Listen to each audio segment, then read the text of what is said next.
তাকাইলে জান্নাতি যুবকেরা পাগল হয়ে যাবে। সুবহানাল্লাহ।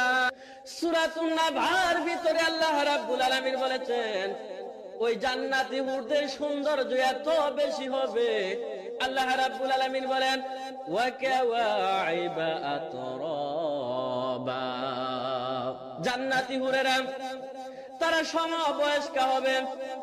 এই জান্নাতি হুররা এত সুন্দর হবে, তাদের স্তনগুলি উঁচু হবে, সুডৌল হবে।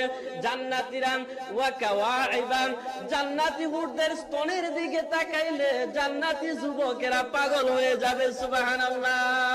সম্মানিত ভাইয়েরা আমার, কাবুন, কাওয়াইবা শব্দটা কাবুন থেকে এসেছে। কাবুন হচ্ছে ওইটা যেটা সমতল ভূমির চাইতে একটু উঁচু হয়, যেমন কাবা শরীফকে কাবা বলা হয়।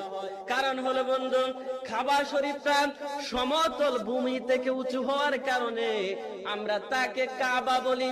এই জন্য পায়ের গিরাকে আরবিতে কাবুন বলা হয়, কারণ শরীরের অন্য অংশ থেকে অংশটা উঁচু হওয়ার কারণে তাকে কাবুন বলা হয়। যেমন ওয়ারজুলাকুম ইলাল কাবাইন।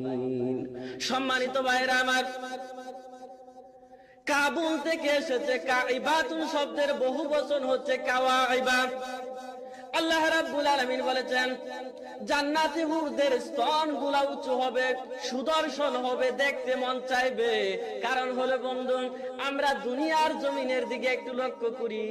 দুনিয়ার জমিনে যেই সমস্ত সুরসী সুন্দরী রূপসী নারীগুলো আছে, তাদের চেহারা অত্যন্ত সুন্দর, কিন্তু বুকের অংশটুকু যদি লেভেল হয়ে যায়, যদি সমান হয়, তার দিকে যুব সমাজের কোনো আকর্ষণ থাকে না। আল্লাহ রাব্বুল আলামিন মানুষের রুচি অনুধাবন করতে পারে।